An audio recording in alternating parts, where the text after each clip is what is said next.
My golden child sister set her wedding on the exact same day as mine. That sentence cut through the table like glass shattering under pressure. Our parents laughed first like it was clever, not cruel. The candles flickered, catching the gold in her hair. I kept my hand still, tracing the rim of my water glass. "You're fine with that, right?" she asked, voice soft and venomous. I nodded once. Of course. They mistook silence for surrender. What they didn't see was the guest list already waiting in my planner. 2 months later, that same table would fall silent for a very different reason. The first time I realized silence could keep me safe, I was 8. Sienna, my sister, stood on the front steps, her dress catching the morning light while Mom fussed with her hair for a local ad shoot. "Smile wider, honey," Mom said, voice warm, eyes soft. Behind them, I held the lunchbox I'd packed myself, waiting for someone to notice. No one did. At school, I worked hard. Grades were my way of earning space. When I came home waving a test marked 100, Dad barely looked up from the newspaper. "Don't make your sister feel bad," he said. His voice was flat, but the words cut clean. I folded the paper, careful not to crease the red ink, and slipped it into my desk drawer. That became a habit, folding anything that proved I'd tried. Sienna was always the golden one. When she failed a class, Mom blamed the teacher. When I aced mine, she said nothing. On my 13th birthday, the cake had her name on it, too. "We thought it'd be fun to celebrate together," Mom explained. Sienna blew out every candle before I could touch one. I learned to clap for her even when it burned. Our father worked long hours at an insurance office. He came home smelling like ink and disappointment. I became useful washing dishes, checking bills, managing the quiet parts of the house. He liked that. "You're reliable," he'd say. It never sounded like love. In high school, I developed a crush on a boy from my math class. I told Sienna once, just once, while braiding her hair. She smiled into the mirror, then went out with him the next week. When I cried, Mom said, "Don't be dramatic. He just prefers pretty girls." That was the night I stopped sharing things I cared about. College wasn't an option. "Sienna needs the tuition more," Dad said. So I got a job right after graduation, typing invoices in a gray cubicle. My old teacher, Mr. Ellis, helped me apply. "You're sharp, Bonnie," he said. "Don't let them make you small." I thanked him, but small felt safe. I moved out at 22 into a one-bedroom apartment downtown. It was quiet white walls, ticking clock shelves lined with color-coded files. I liked the order. I woke up early, made coffee, checked my planner. Every entry was written by hand. I didn't trust memory, it bends too easily. Sometimes Sienna called not to ask about me, but to brag. Her new car, her new dress, her new followers. Our parents adored her stories. "She's doing so well," Mom said once. "You could learn from her." I nodded as always. Silence kept the peace. But inside that quiet, something else grew a precision. I learned how to wait, how to listen, how to notice what everyone else missed. The folded papers of my childhood turned into the lists and receipts of my adulthood. Proof stacked neatly in drawers. That was when I understood silence wasn't peace. It was preparation.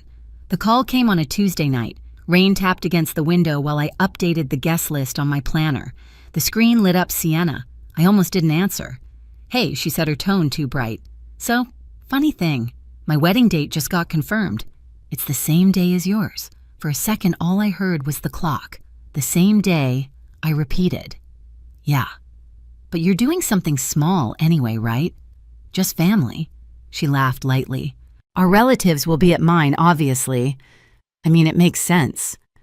The line went quiet long enough for her to notice. "Bonnie, you're okay with that, right?" I stared at the circle of ink on my planner, the one that marked my date. The pen was still in my hand, its tip pressed into the paper until the mark deepened, bled a little. "Yes," I said finally. "I'm okay with it." When the call ended, I sat in the dark for a long time. The only sound was the rain. My reflection in the window looked calm, almost detached, but my hand had gone cold. Later that night, Mom called. "Your sister's venue is much bigger," she said cheerfully. "Everyone will be there. You can do yours quiet, maybe after theirs ends." Dad chimed in from the background. "Be supportive, Bonnie. It's her big day." "Of course," I said again. The same 2 words. When the line cut, I flipped open my planner. 2 identical circles glowed under the desk lamp, hers and mine. I wrote one small note beside mine, confirmed. Do not move. They would call it coincidence. They would say I didn't mind. But I knew better. They'd spent years teaching me to stay small, stay silent, stay in the shadows. This time, I would stay right where I was, under the same light they thought belonged only to her. The morning after that call, I woke up before the alarm. The apartment was gray and still the kind of quiet that sounds like waiting. Steam from my coffee fogged the window, blurring the skyline of Chicago. I opened my planner and ran a finger over the word confirmed. The ink had dried smooth. At 8 sharp, I walked into the office. I'd been at that company 9 years long enough to know how to make things happen without being noticed. While the others chatted about their weekend plans, I opened the HR portal and began drafting an internal memo. Invitation to the Carter Reed wedding formal attendance requested. I didn't send it yet. I just saved it as a draft, my cursor blinking like a heartbeat. By noon, I had called the event coordinator. Yes, I said we'll keep the same date. She hesitated. Are you sure? The other family? I'm sure, I interrupted gently, but we'll need the grand ballroom instead, of course, Ms. Reed. That night I told Liam, my fiancé, about the call. He was quiet for a long time, then asked, You're really not changing it, no. He nodded once, his expression unreadable. Then we do it right. Proper guest list, proper lighting, proper sound. I smiled faintly. Proper silence. The following week unfolded like a montage no one saw. Click.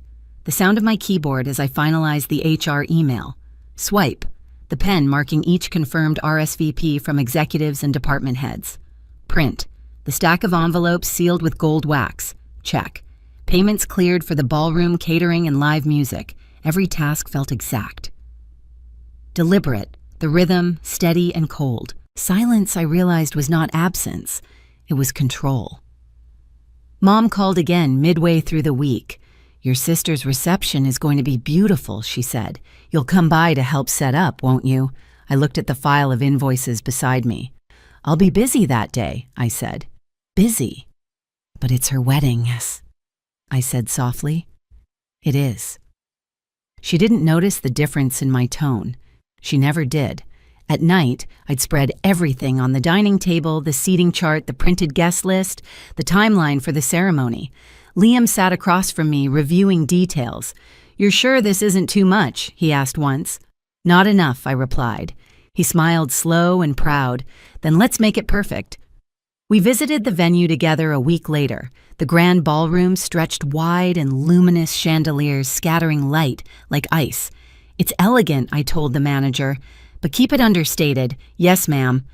I touched the fabric of the drapes, thick, ivory soft, under my fingertips. No excess decoration. I want people to hear the quiet. The staff looked puzzled. Liam didn't. He understood. Each night I recorded small details, the final guest count, the seating for Mr. Carter, Liam's father, the CEO. I adjusted schedules, reserved parking for senior executives, arranged for live musicians from the company's charity gala list. Every name I added made Sienna's guest list thinner by default. She and her fiancé Noah had chosen the same venue complex, 2 halls, same floor. She thought it would humiliate me. When the final confirmation email arrived from HR, attendance mandatory for all upper management, I read it twice, then archived it. One evening, I found an old box in my closet. Inside, among old papers, was the folded test I'd once hidden as a child. The red 100 still glared through the creases. I unfolded it carefully and laid it flat on the table. Next to it, I placed the current wedding schedule rows of printed names, sealed approvals receipts. Same shape, same order, different meaning. Liam walked in and paused. What's that A reminder? I said. He looked at the paper, then at me. You're calm, he said. I learned from the best. Your family, no, I said. They're mistakes. The night before the wedding, I barely slept. I ironed the dress, checked the planner one last time, and placed it by the window where the dawn light would hit first. The city outside was quiet, traffic muted. I watched the sun rise, its reflection turning the glass gold. At 7 a.m., my phone buzzed Mom again. Your sister's so nervous, she said. She keeps asking if you're jealous. I'm not, I said. Tell her not to worry. I won't get in her way. You're such a good girl. Mom sighed relief in her voice. I hung up before she could hear me whisper, not anymore. In the stillness that followed, I could almost hear the next day breathing, waiting. 2 weddings, 1 date, same address. They thought it would crush me. They didn't realize they'd just booked a front row seat to their own silence. The air that morning felt heavier than usual, almost metallic, the kind of quiet that comes before a storm, calm but charged. I arrived early, the hem of my dress brushing against the marble floor of the hotel lobby. Staff hurried past with bouquets and trays of champagne, 2 signs at the entrance reading, Ballroom A, Reed Carter, Wedding. Ballroom, B. Sienna and Noah. Same day, same building, 2 versions of the truth. Our ceremony began at noon. Guests filed in, voices low, the air humming with polite laughter. I watched the rows fill Mr. Carter near the front, his colleagues, Liam's friends, my co-workers. The room glowed under crystal chandeliers. When the string quartet started playing, the sound vibrated through the floor like a heartbeat. Upstairs, a florist whispered to a passing waiter, "Didn't half the guests cancel on the other wedding?" The waiter nodded. Something about a company event. By the time the vows were spoken, the other hall was nearly empty. When I turned toward Liam and said, "I do," the applause was soft but full, a sound that felt earned. Through the tall windows, I caught a glimpse of Sienna in the courtyard below her gown. Brilliant, her expression fractured. Noah beside her, pacing his phone pressed tight to his ear. Half an hour later, as our reception began, they entered. I noticed them before anyone else did. Mom, Dad, Sienna, and Noah all dressed for the wrong room. Their faces shifted when they saw the crowd, the executives, the press photographers, the Carter family gathered together like a constellation of power. Sienna blinked, trying to process. Why are all my guests here?" she whispered. Noah's voice cracked. "These are my company's clients. Why are they here?" Mr. Carter stood, then his presence quiet but absolute. "It's strange, isn't it?" he said. 2 weddings, 1 date, but only one of them is my son's." The microphone on the stage caught his words, sending them across the ballroom. A silence spread clean and absolute. Mom's smile faltered. Dad tried to recover. "We didn't know." Mr. Carter turned toward them, his tone mild. "You didn't have to. Some people only understand order when it stops including them." Sienna reached for Noah's arm. "Say something." He stepped back instead, his collar tight. "You told me this date would humiliate her." Sienna's voice shook. "You agreed." Their argument spilled into the quiet like static. Guests exchanged looks. Cameras flashed. I didn't move. I stood by the table, glass in hand, the same posture I'd held during the dinner where it all began. The reflection of the chandelier flickered on the surface of my drink. My planner sat on the table beside the guest book, closed clean. Mr. Carter spoke again, softer this time. "Let's keep this day for the people who earned it." At his signal, the staff guided the intruders out calmly, politely, the way you remove noise from a room meant for music. As the doors closed behind them, the quartet began a new piece, slow and measured. The tension melted into applause. I raised my glass, not high, just enough to see my own reflection tremble slightly in the wine. Liam touched my hand. "They're gone," he said quietly. "I know."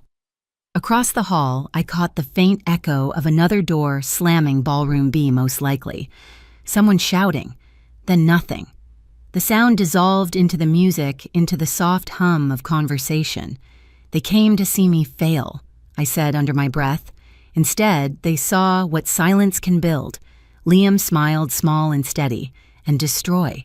We clinked glasses, once not for victory, but for balance restored. The rest of the evening unfolded in calm waves, no speeches, no drama, just the steady rhythm of forks against porcelain laughter that belonged in the right room this time. When it ended, I took one last look around the chandelier light, the guests, the polished floor, where my reflection stood clear and unbroken. The silence they left behind was perfect. The morning after the wedding, the city was washed clean. The skyline glowed pale gold through the window, the streets below damp and quiet. I stood in the kitchen, barefoot, stirring sugar into my coffee. The cup clicked softly against the counter, steady measured. Liam was still asleep. The sound of his breathing blended with the hum of the refrigerator. On the dining table lay my planner, closed now, its pages slightly warped from overuse. Beside it, our marriage certificate rested flat under the morning light. The seal caught a shimmer the same color as the ink I'd used to circle that date months ago. For years, I had folded proof of myself small enough to hide in drawers, grades, receipts, unspoken things. Yesterday, I finally unfolded them all. No confrontation, no raised voices.